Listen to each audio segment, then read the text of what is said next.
Siap.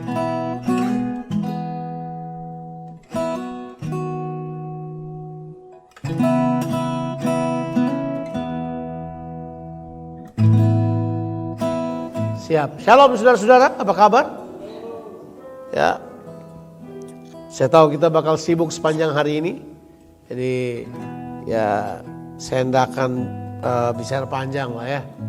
Kita akan membahas hari ini tentang masih di tema kita akan memperdalam sedikit mengenai obedience.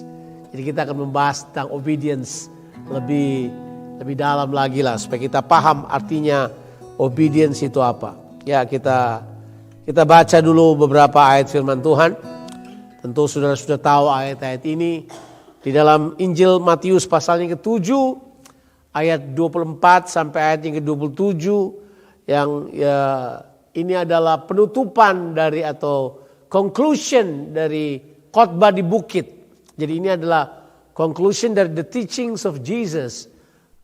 Ya semua orang berkata, pakar teologi berkata, the teachings is about the moral and the morality of the kingdom of God, tentang bagaimana hidup dalam kerajaan Allah. Dan dia mengakhiri dengan membahas di Matius pasal yang ke-7 ayat 24 sampai ayatnya yang ke-27. Ini the last part yang Yesus katakan.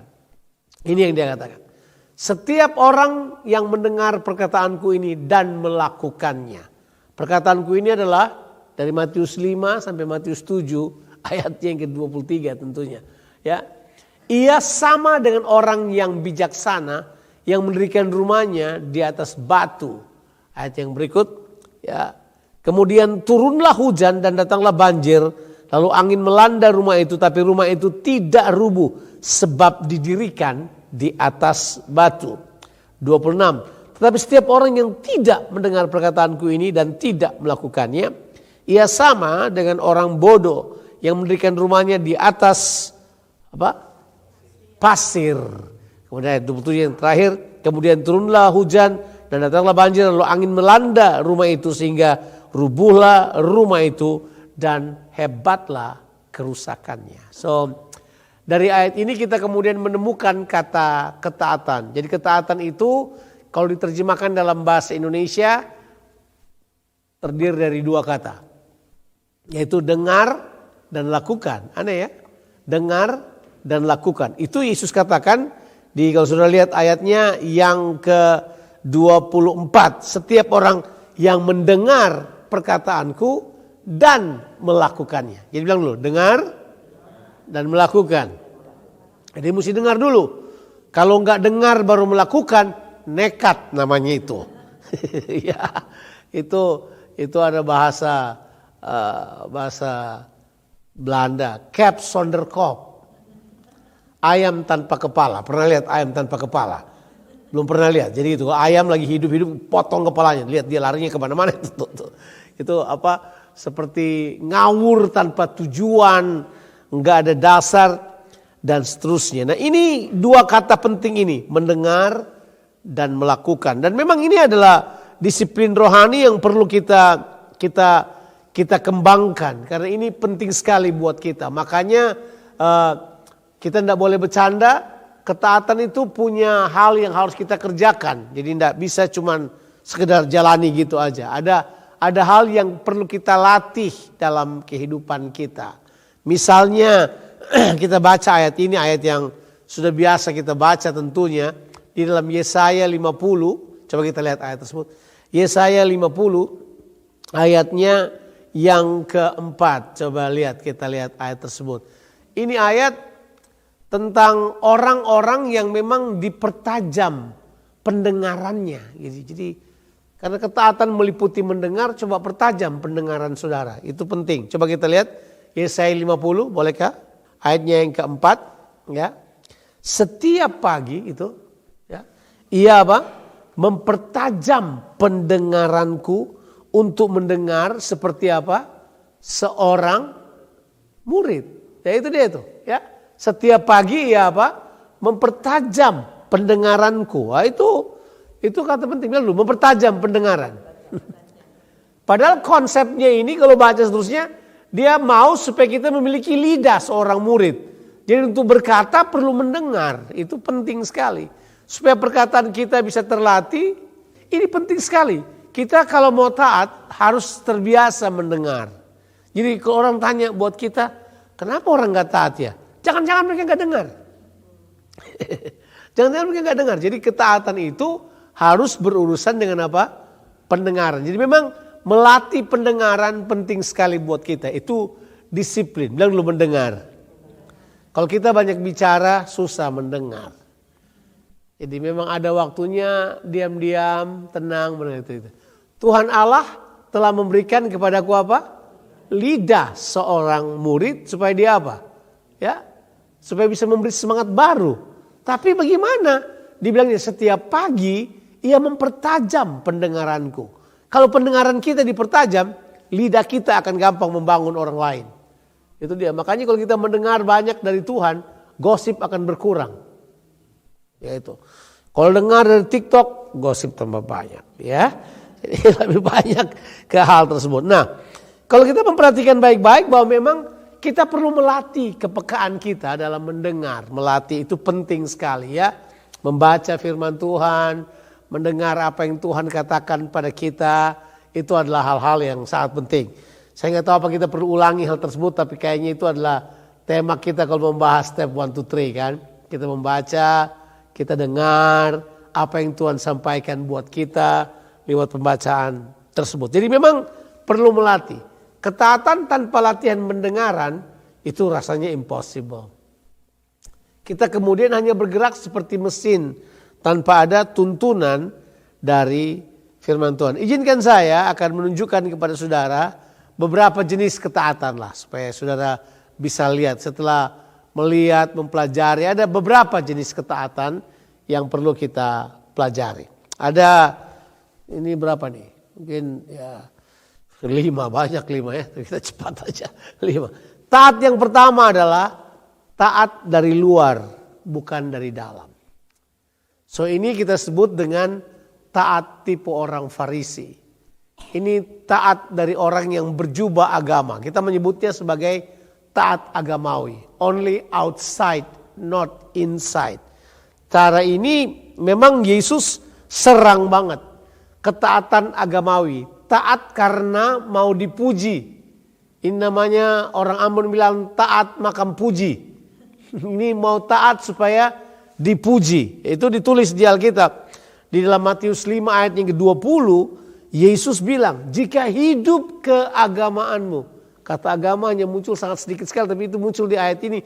Jika hidup keagamaanmu tidak lebih benar daripada hidup keagamaan ahli-ahli Taurat dan orang Farisi, sesungguhnya kamu tidak akan masuk ke dalam apa? Kerajaan sorga. Jadi ada ketaatan yang sifatnya dipertontonkan. Mereka mau orang lain lihat. Kayak mereka memberi 1/10. Mereka bahkan saking taatnya untuk dipuji.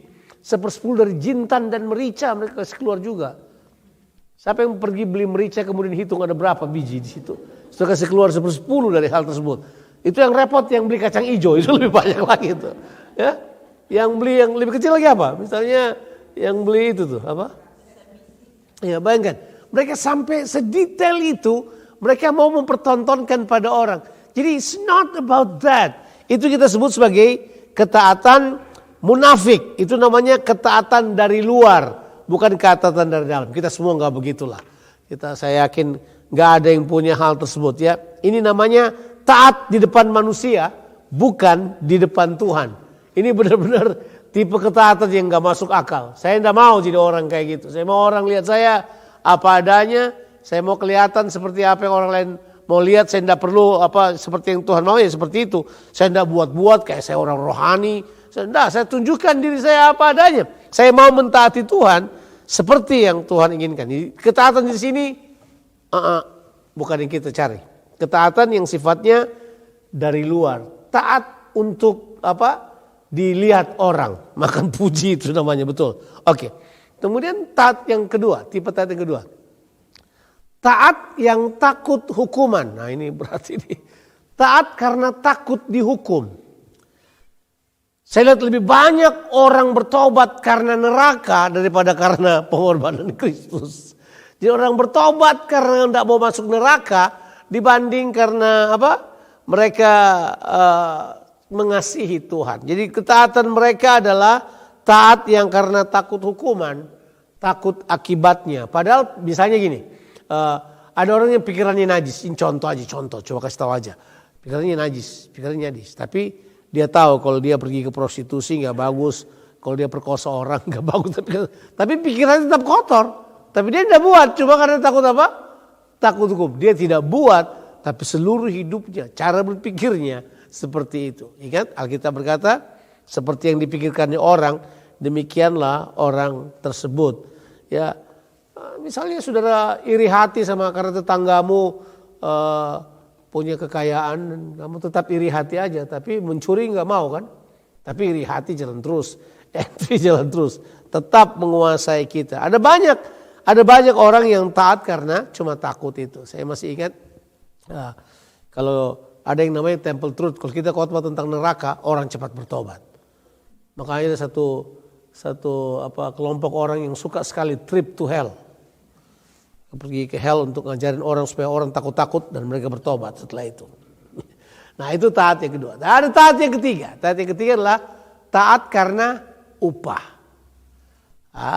Taat karena upah. Ini kan ada berkat di ketaatan ya. Jadi kita taat supaya diberkati. Jadi pengkhotbah udah tahu tuh baitnya. Kalau mau orang melakukan apa yang dia berkhotbah selalu ada berkat di baliknya. Padahal dalam pelajaran yang kita pelajari berkat udah datang di depan.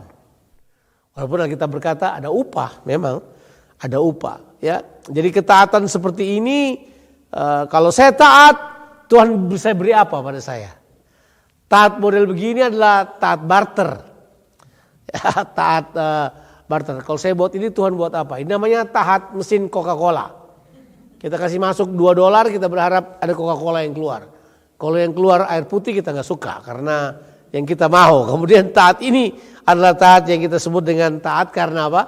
Karena upah. Jangan lupa ini jenis ketaatan kita lihat di mana-mana ya. Dan ini adalah cara terbaik untuk membuat saudara terjebak pada masalah-masalah. Yang keempat, taat karena preference.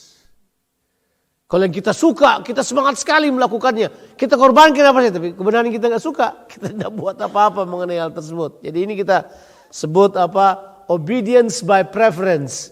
Karena kita suka aja, karena kita senang pada pembicaranya, kita senang pada apa yang dia bahas, kita menyukai. Jadi kita kemudian hanya taat pada soal suka atau tidak suka. Ya, tapi ada taat yang terakhir ini, taat yang kelima ini. Nah, ini yang kita mau, ini taat penuh karena kasih. Taat penuh karena hubungan kasih. Nah, ini taat yang perlu kita kembangkan. Jadi gini, taatnya model Sadrak, Mesak, Abednego gitu. Kalau Tuhan gak tolong, saya tetap taat. Tuhan gak tolong, saya tetap taat. Saya hadapi ini, Tuhan gak tolong saya tetap akan mencintai Tuhan. Saya tetap melakukan kehendak Tuhan. Jadi tidak berkata gini, kalau Tuhan gak tolong, gue ganti agama nih. Ya itu namanya taat bersyarat. Nah, kita perlu hati-hati karena hal ini penting sekali. Ada seorang nabi yang karena dia selalu taat itu apa yang kita sebut dengan taat negosiasi. Itu namanya the spirit of Bileam, tahu Bileam ya? Itu Bileam, Tuhan sudah bilang, udah kamu jangan kutuk itu, tapi dia bernegosiasi. Kayaknya lebih banyak uangnya saya dapat kalau saya kutuk ini bangsa, mending saya kutuk aja gitu. Tapi Tuhan berkata, kamu tidak mungkin mengutuk apa yang sudah aku berkati kan? Jadi kemudian dia negosiasi, tapi dia memilih untuk mengikuti apa yang menguntungkan. Itu taat negosiasi. Kita nggak boleh berpikir seperti itu. Nah, taat yang penuh seperti apa sebenarnya? Apa yang kita mau kejar? Jangan lupa 5 hal tadi, ada 5 jenis ketaatan. Yang pertama adalah taat agama. Yang kedua adalah taat karena takut hukuman. Yang ketiga adalah Ya, berkat yang keempat adalah ya, suka atau tidak suka, preference, tapi yang kita mau cari adalah taat yang kelima. Taat karena hubungan kasih. Alasannya mengapa? Sebab kita diajar oleh Alkitab, ketaatan kita berdasarkan apa yang kita dengar. Berarti kalau kita dengar itu berarti taat kita didasarkan pada iman. Iman timbul karena apa? Pendengaran akan firman Kristus. Taat karena iman. Coba kita baca ayat ini. Di dalam kitab Ibrani pasalnya yang ke-11, ayatnya yang ke-17 sampai 19. Coba kita lihat ayat ini. Bisa Kafan ditaruh ke depan. Ibrani 11 ayat 17 sampai 19. Coba kita lihat. Karena iman, maka Abraham dibilang apa?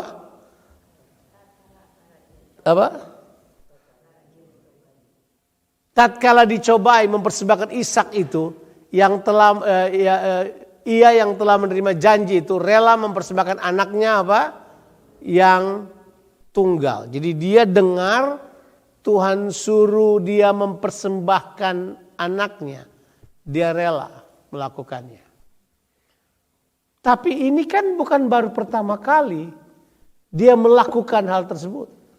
Sekalipun di dalam perjalanannya, saya akan mundur sampai ke yang pertama kali. Ini setelah ada Ishak loh. Jadi ini sudah kurang lebih 25 tahun setelah itu. Atau mungkin lebih, mungkin sudah sekitar 40 tahun setelah janji itu diberikan. Tapi kalau kita mundur ke belakang, Abraham memang dari awal sudah punya itu tuh. Sudah punya kerinduan untuk mentaati Tuhan. Bukan karena upah, bukan karena kepujian, bukan karena mau takut hukum, tapi dia memang udah taat. Coba kita mundur ke Ibrani 11 ayatnya yang ke-8. Coba kita lihat ayat ini. Yang 17 ayat 8. Coba lihat itu. Karena iman Abraham apa? Taat. Wah, itu dahsyat itu. Karena iman Abraham apa? Taat. Oh, jadi iman.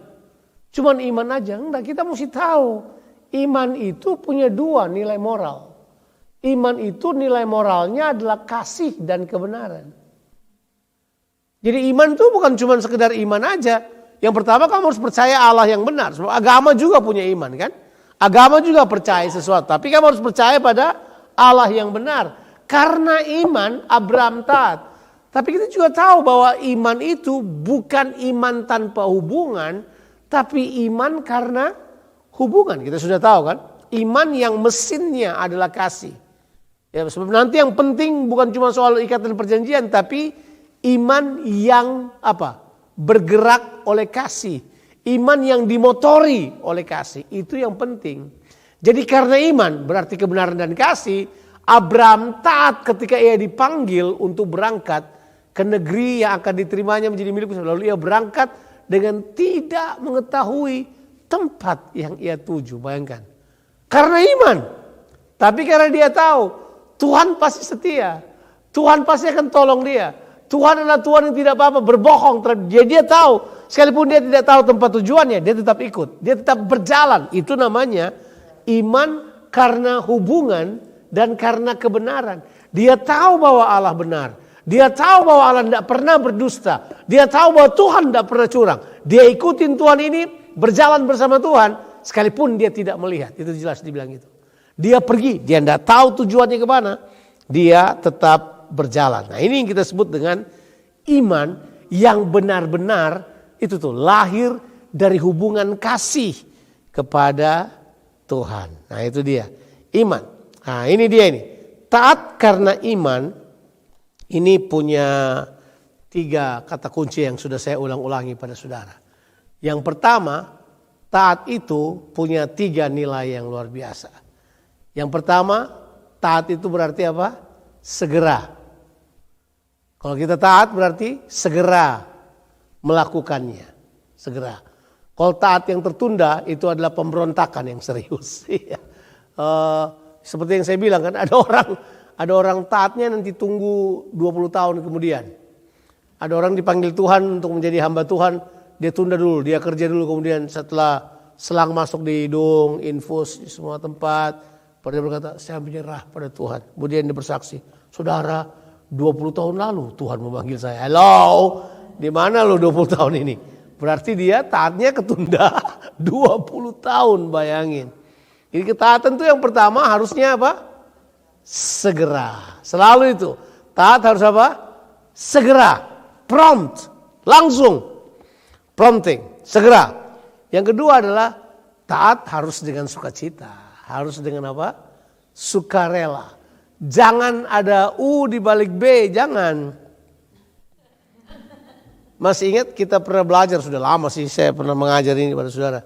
Hati-hati sama roh anak sulung itu loh. Roh anak sulung pernah tahu gak roh anak sulung? Roh anak sulung itu taat karena mau dapat kambing. Ya taat karena ingin dapat sesuatu. Kita nggak kayak gitu kan. Kita harusnya taat dengan sebuah sukacita. Saya melakukannya dengan sukarela, ya kan? Ya, orang suka tanya pada saya, kenapa kamu enggak mengajar perpuluhan kepada jemaatmu gitu. Saya bilang, saya kalau mengajar perpuluhan nanti saya paksa-paksa mereka. Saya akan mengajar sampai kepada orang seperti seolah-olah itu keharusan. Padahal Tuhan mencintai cheerful giver, ya kan? Tuhan mencari orang yang memberi dengan apa? Sukarela, dengan senang. Kalau sudah dipaksa-paksa, ada yang berkhotbah kalau kamu udah beri perpuluhan, kamu akan dikutuk sampai keturunan ketiga dan keempat. Mereka kasih takut orang. Saya tidak mau orang melakukannya. Jadi saya berpikir bahwa nggak apa-apa, kita ajari mereka untuk memberi, itu aja. Dan kita juga ajar bahwa Yesus nggak ngajar kita memberi kan? Yesus mengajar kita apa? Berkorban jauh lebih banyak daripada cuma apa? Memberi. Nah, di sini kita melihat bahwa ketaatan itu bukan cuma dia harus prompt atau segera, tapi dia juga harus dilakukan dengan apa? Sukacita. Harus dengan sukacita. Harus dengan bersemangat untuk taat. Jangan taat sambil berkata, susah nih, mana sih gitu. Enggak, harusnya kita mentaati, melakukannya dengan apa? Sukacita. Yang terakhir dari ketaatan adalah apa? Ketaatan kita melakukannya untuk memuliakan Tuhan. Kita tidak melakukannya untuk kepentingan diri kita. Kita melakukannya supaya Tuhan dipermuliakan. Kita memanifestasikan apa yang ada di dalam kehidupan kita. Jadi tujuan kita belajar ketaatan ini adalah supaya kita dapat itu converse. Ya, tema kita tahun ini adalah conversion. Jadi ketaatan itu kita converse apa yang di dalam kita untuk bisa muncul keluar supaya orang bisa melihatnya. Sekali lagi, firman Tuhan nggak kelihatan. Betul kan? Siapa yang tahu firman Tuhan? Nggak ada. Dia hanya kelihatan kalau kita mentaatinya. Kalau kita tidak mentaati, nggak ada yang tahu. Nggak ada yang akan tahu. Nggak ada yang tahu. Pengorbanan, kasih, kesetiaan, kebaikan, semua sifatnya Tuhan nggak kelihatan. Kecuali kita mentaati Tuhan, baru orang lain bisa lihat dari kehidupan kita. Jadi ketaatan sangat penting sih pemahamannya buat kita. Jadi mari kita membangun kehidupan yang taat pada Tuhan. Dan saya kira kalau kita mentaati Tuhan dengan sukacita, kita sedang menyembah Dia. Ya.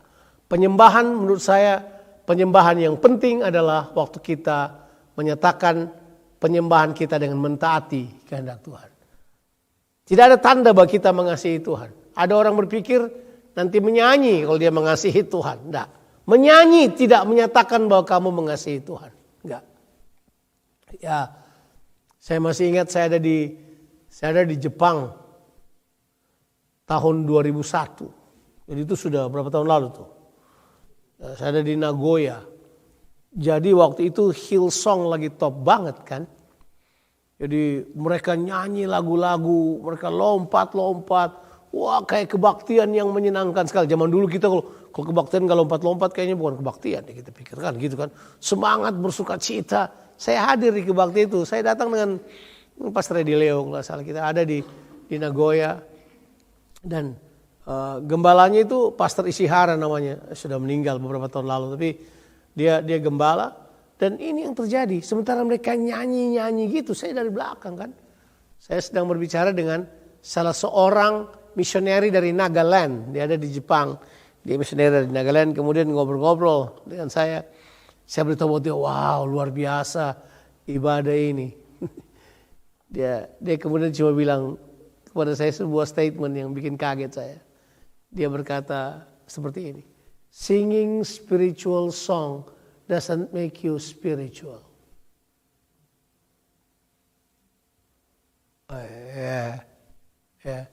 Dia bilang begini. I've seen them. Mereka nyanyi kayak gini. Nanti kalau ada band Amerika nyanyi, mereka nyanyi juga kayak gini. Ya, sama aja. Jadi sama aja. Karena mereka pikir sama aja. Jadi it doesn't do any difference tentang lifestyle menyatakan Kristus. Jadi dia bilang singing spiritual song doesn't make you spiritual. Saya memikirkan hal tersebut. Dan dia beritahu mereka ini belum tentu mereka terima Yesus. Mereka juga suka nyanyi-nyanyi aja. Lompat-lompat. Belum tentu Yesus memerintah dalam kehidupan mereka. And I like that. Saya kemudian berpikir betul bahwa kita dalam penyembahan kita harus terfokus pada bagaimana kita memanifestasikan Kristus di dunia ini. Yesus berkata, barang siapa mengasihi aku, ia akan melakukan perintah-perintahku. Coba kita baca ayat tersebut dan kita selesai dengan ayat itu. Yohanes pasalnya yang ke-14, ayatnya yang ke-15. Apa itu? Atau bukan? Coba kita lihat. Harusnya itu sih. Yohanes pasalnya ke-14, ayatnya yang ke-15. Alkitab tuliskan bunyinya sebagai berikut. Jikalau kamu mengasihi aku, kamu akan menuruti segala perintah-perintahku. Kamu akan mentaati segala perintah-perintahku. Menurut saya itulah penyembahan. Yesus menyatakan semua lewat ketaatannya melakukan kehendak Bapa. Dan kemudian dia mengerjakannya untuk menunjukkan Bapa di dalam dia dan dia ada di dalam Bapa. Tuhan Yesus memberkati kita sekalian. Amin. Mari kita berdoa.